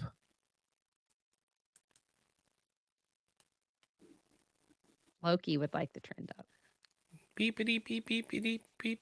Beep beep beep beep beep beep beep beep beep beep beep beep. Previously on the WB, Netflix moved to acquire Warner Brothers Discovery for $77 billion. Executives at Netflix insist the deal won't crush theaters or repeat the mistakes of AOL Time Warner. Everybody remembers that. But the industry is rattled. Meanwhile, Paramount Skydance has fired off a hostile $108.4 billion bid of its own, escalating the fight for control over Warner Brothers. So what this means is, if Netflix acquires it, their acquisition would give the streamer the studio identity that it's long lacked, unlocking Warner Brothers' massive IP vault, DC, Harry Potter, Looney Tunes, Game of Thrones, insert IP here, and potentially redefining its place in the streaming wars. But Paramount Skydance's counteroffer raises the stakes, positioning itself as a traditional studio challenger with deep theatrical ties. Theater owners are panicking fearing Netflix will sideline box office releases, while insiders warn of consolidation risks and creative fallout. So the pros on this, the pros for Netflix is finally gives Netflix their true studio identity, access to Warner Brothers IP vault. And that could, I mean, think about that because I mean they're global streaming. They could like make so much bank on that. Executives argue they'll expand theatrical value, not destroy it. But I mean, like, why would they do that? They already have such a big platform. Mhm. And then Paramount Skydance's pros are it keeps Warner Brothers in the hands of a traditional studio with theatrical DNA.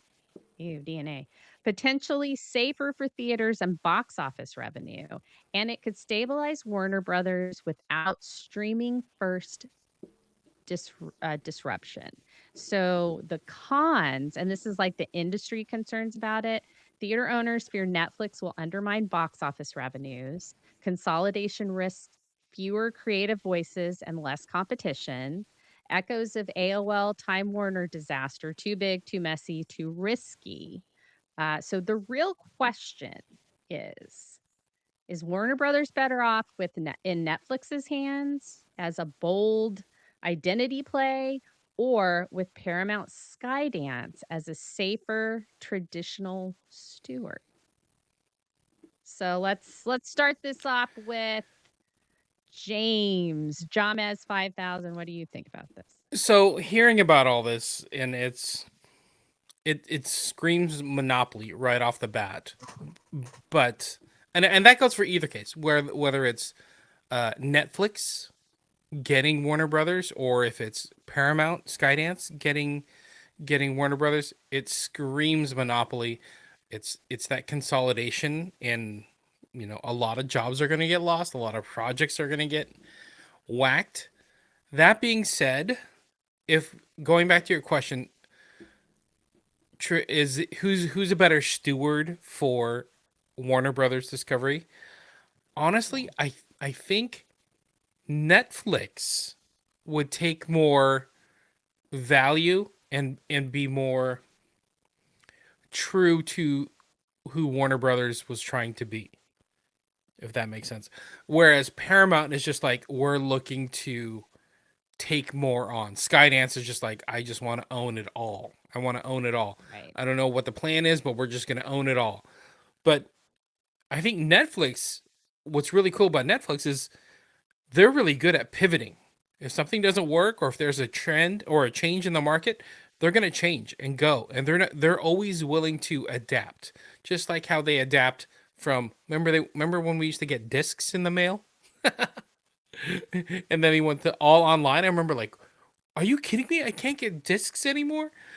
So, and then even like how they handle the platform itself, I think how they use the algorithm, I think that's super important. I think HBO Max will benefit from this because I don't think they're going to let HBO Max go. I think that's too much of a commodity for them, and they're just going to have a second streamer, but use their algorithm method to promote content on HBO Max. Because I think I might have said this a couple weeks ago. One thing HBO Max and Warner Brothers doesn't do, they don't do a good job at promoting their content. They have a massive library, but it just sits collecting dust and like, hey, remember that one thing? The one thing we liked? Where is it? Oh, I think it's on Max. I don't know. And then you have to go find it. So I don't know. For me, they didn't want Looney Tunes on Max anymore. So yeah, now point. it's on Prime or wherever. So. Yeah.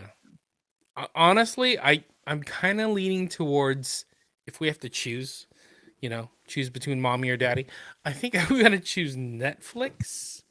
And I think Netflix is going to look at this whole theater thing and go, hey, we don't want that kind of bad rap of us destroying movie theaters because we're built off movies. So I don't think they're going to ruin the theater experience by taking on Warner Brothers. Right. Cool. All right, Phil. So I'm in agreement. I think that Netflix is the way to go on this.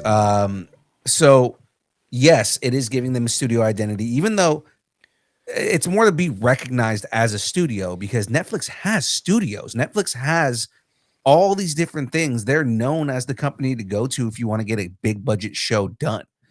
So it's not like Netflix isn't somewhere that's someone that's already there, but this just gives them a larger imprint right now. Taking all of that Warner Brothers IP and not having to pay for all of the streaming rights in order to put this stuff up, they can just put on, everything they have with this massive library that they have now, or where they would have if they are able to get this purchase to go through. And as far as destroying theatrical value, I don't think they're going to do that. I think they are already experimenting with putting things in theaters and the advantages to putting things in theaters. I keep going back to this, and James knows I go back to this. James agrees on this one. K-pop Demon Hunters is proof in the pudding that they can put something on Netflix and then go put it in theaters and people will still go watch it, right? Because they want that theater experience. Okay. They still do put movies in theaters, like some of their larger ones. Again, we were just talking about Stranger Things. Yeah. Right.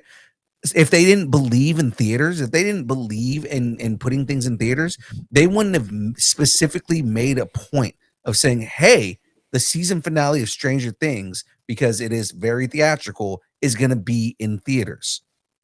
They wouldn't even bother with that if that were the case, if they didn't believe in putting things in theaters. So I think that is when people argue that they're not going to put things in theaters and they don't care about that. I think that is the biggest bullshit horseshit excuse, because that's just people trying to fearmonger that a streamer won't take care of putting things in theaters. Now, are they gonna name one thing that Netflix put out in theaters first before it was streamed? Wake Up, Dead Man. So the Knives Out stuff. That I was gonna say the sequel. Okay, but yeah, the first one was on net, but that was during COVID, so that doesn't count. Yeah. Right? And I was gonna say that was the whole thing. Is James gave us the exact name right there. Thank you, James.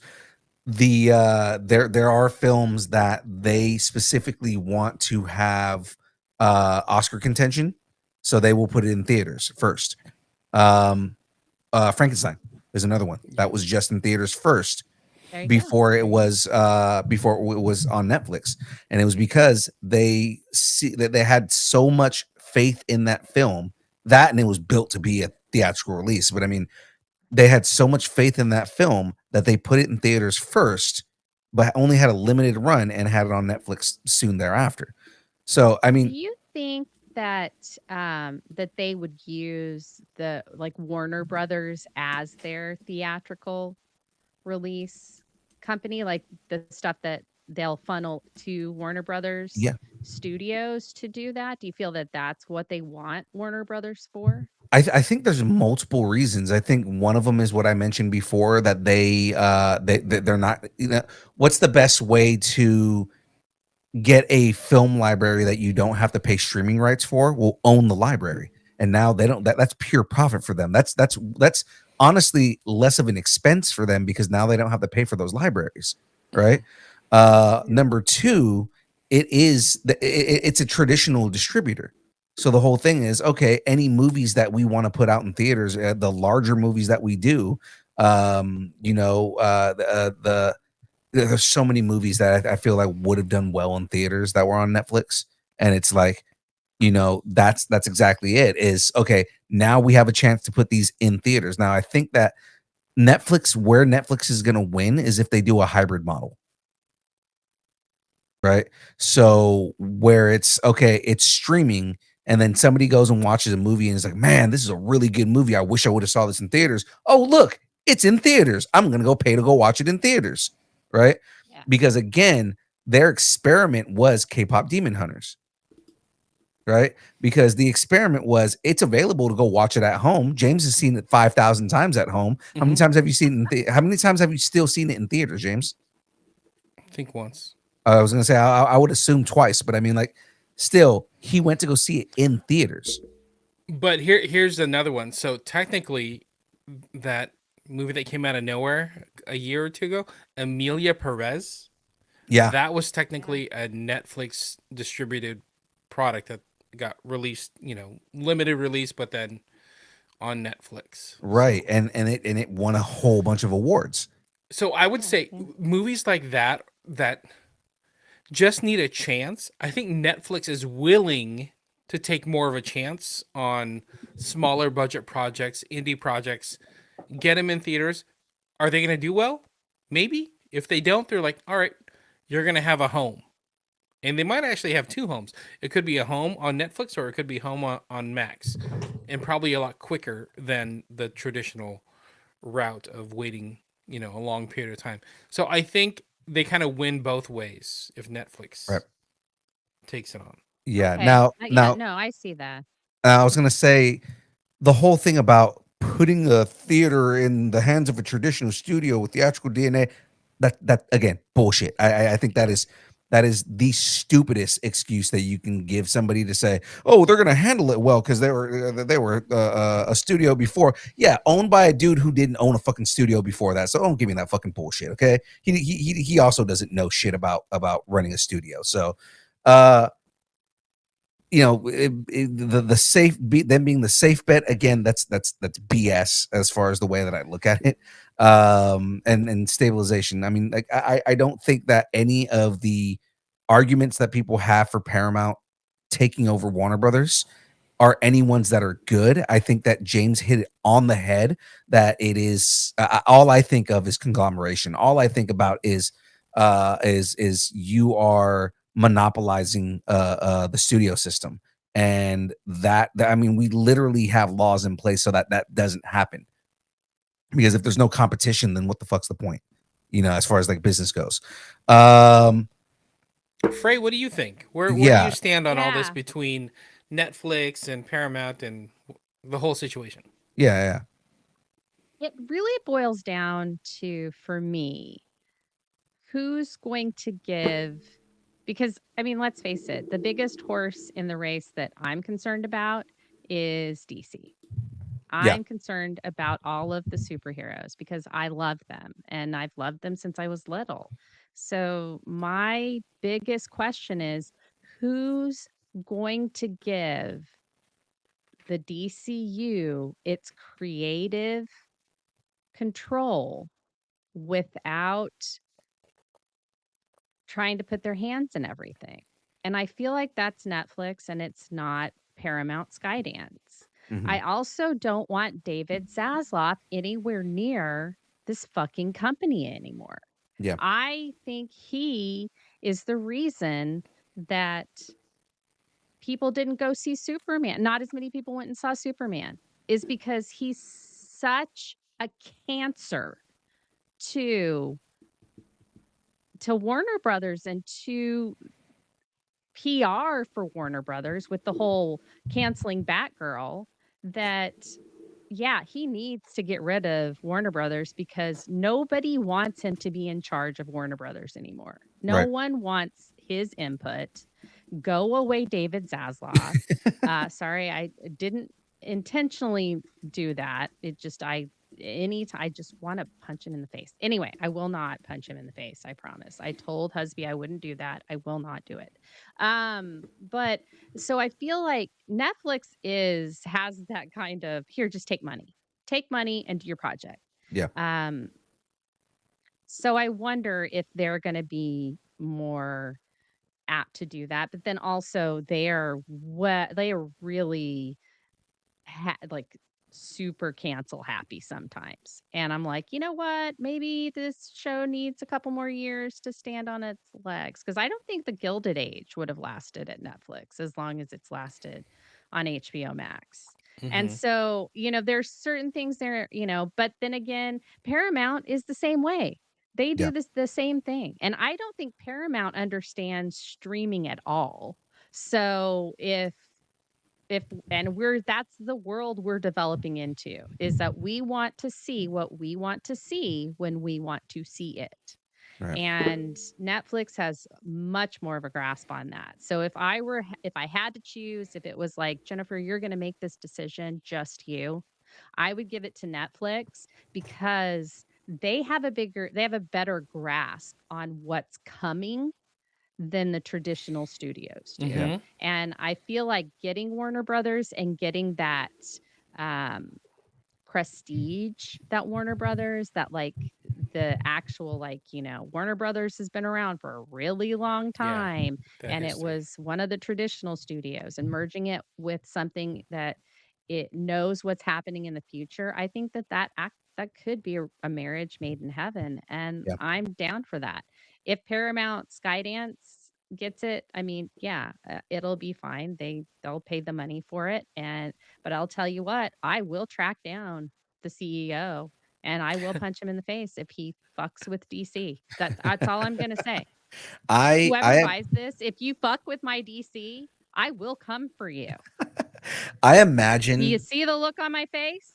Netflix going with the Amazon business model when it comes to this, for all the bad things that Amazon does. But I mean, when I worked at Amazon, what Amazon does well is when they acquire a like another company, all they do is handle logistics, and they allow that company to continue to operate the way that they were operating, because the whole thing is, we wouldn't have bought you if you weren't successful to begin with anyways, right?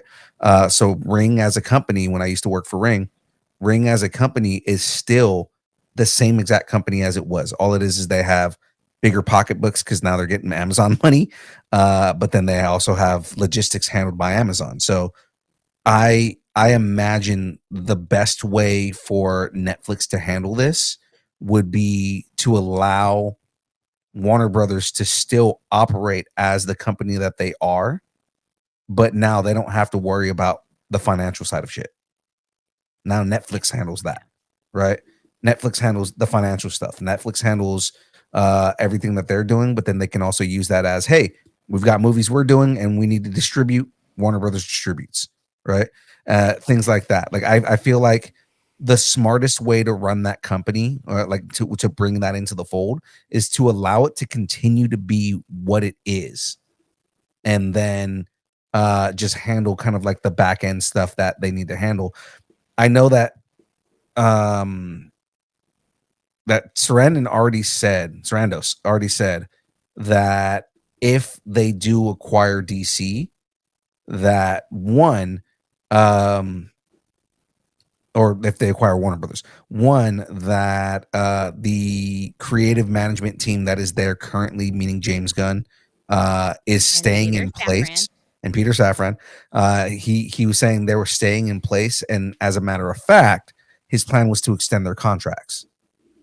Their contracts did get extended until 2027 prior to this happening. So that's like, they're like, so if Netflix does buy, obviously their contract will stay. If Paramount Skydance, I will punch them in the face. Sarandos was saying specifically he wanted to extend their contracts by at least another 6 months. So like that's the whole thing, is like, and it's not much, but I mean that's enough for another movie, right? So I mean, like that's the whole thing, is if Sarandos is already saying that I like what DC's doing, I think they should continue doing what they're doing. We're keeping the same people in place. You have all the trolls online that are sitting there saying the Snyderverse is coming back. It's not. I'm sorry, guys. No. As I know you guys are all sad about that, but the Snyderverse is not coming back. The Snyderverse is dead and gone. Dead. My favorite troll of all of them is the one that nobody goes to read, right? And it says next Netflix Warner Brothers acquisition just said that they are developing Justice League 2, right? Written and directed by James Gunn.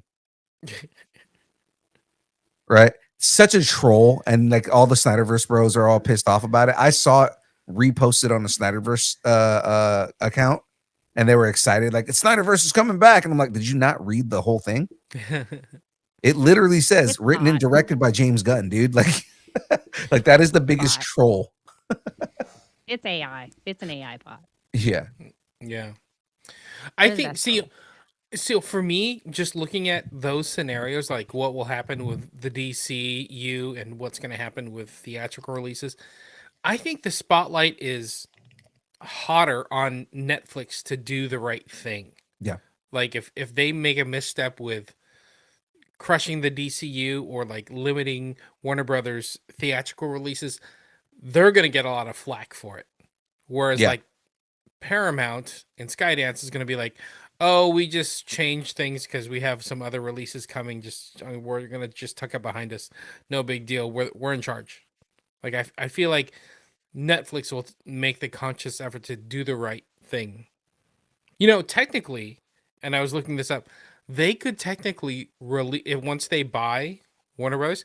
They could technically release Batgirl. They could, because now it's no longer a write-off for Netflix.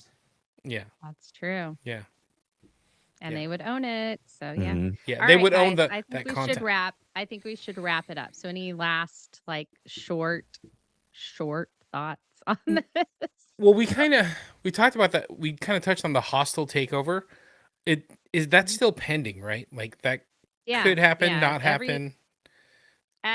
I hadn't heard anything up until the point that we came on the show. So there's no update as of now. Yeah, It's a long process, like especially if monopolies are starting to, because there's that all the antitrust laws and everything. So obviously lawyers are going to get involved in and I'm sure the government's going to get involved in all yeah. that, but we're not I talking about that part of it because we're fans and we're not a political right. podcast. I heard the big So difference between the two different bids.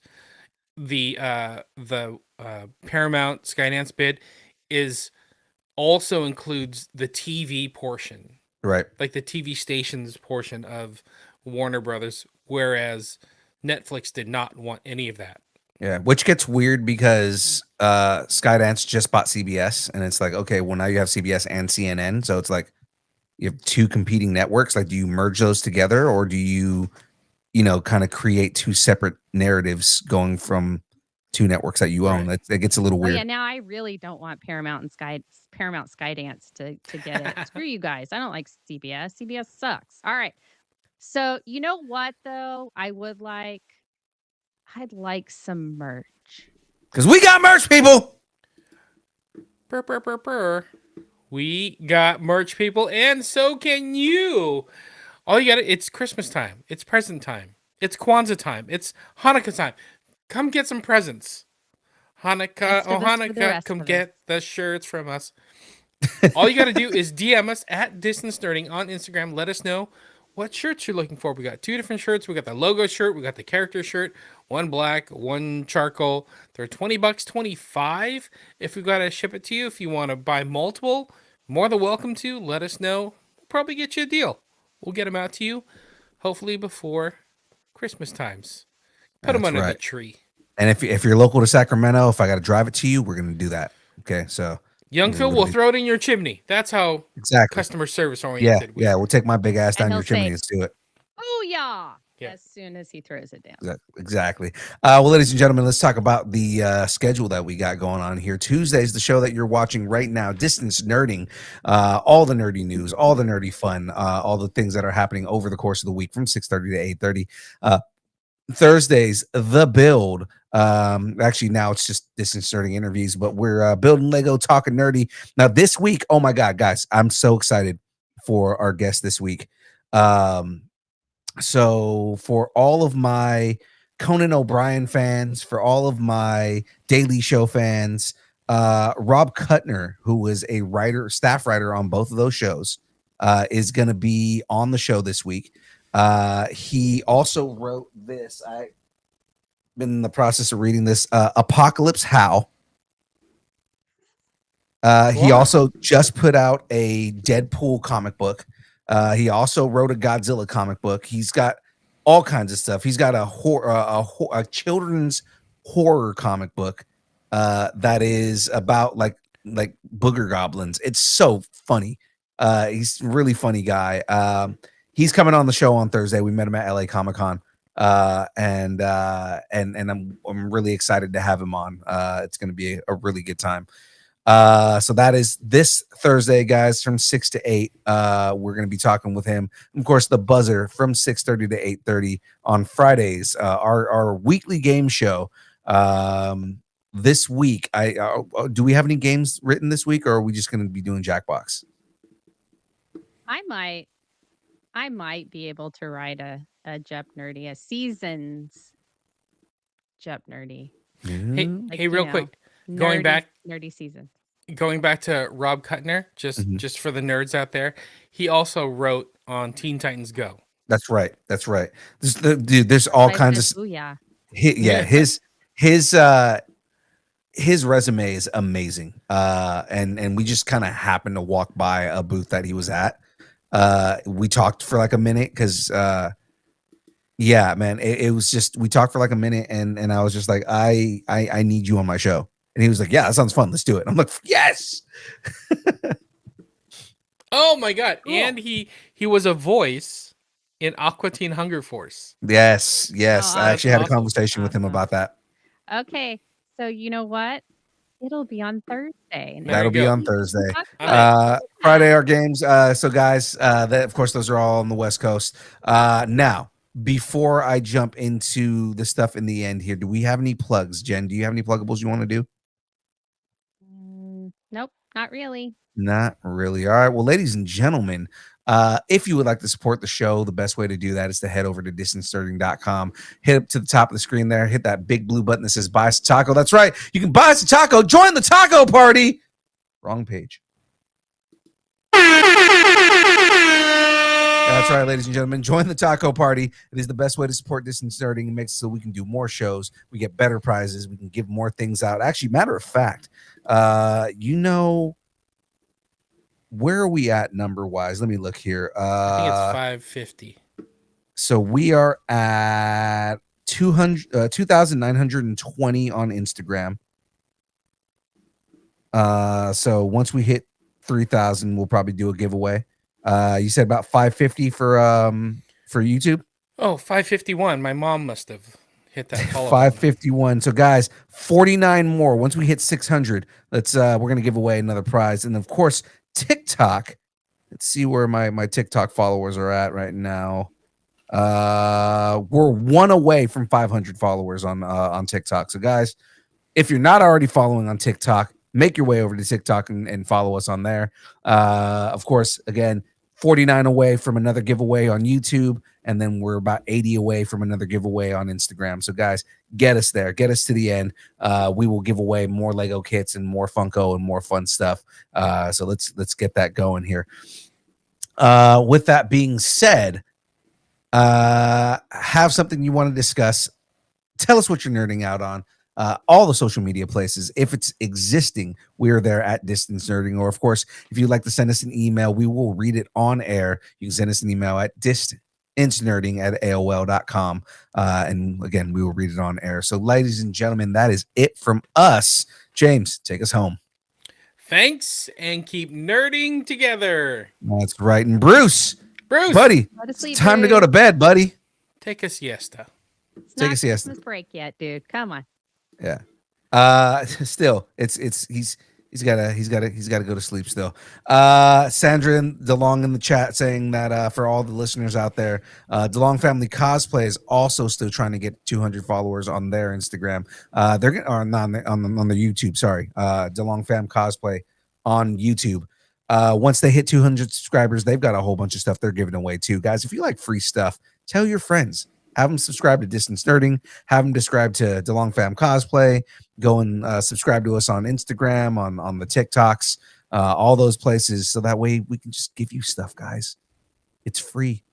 Subscribe is free. It literally is. It doesn't cost you anything to subscribe. So subscribe to us. We give you away stuff that costs money. I like it. Yeah, that's true. All right. Well, ladies and gentlemen, again, that is it from us. We will see everybody on Thursday hanging out with Rob Kuttner. We appreciate everybody. And again, keep nerding together. Keep fighting against the evils of gatekeeping and asshole nerdiness, toxic nerdity. We will see everybody later. Bye. Peace. Distance nerding.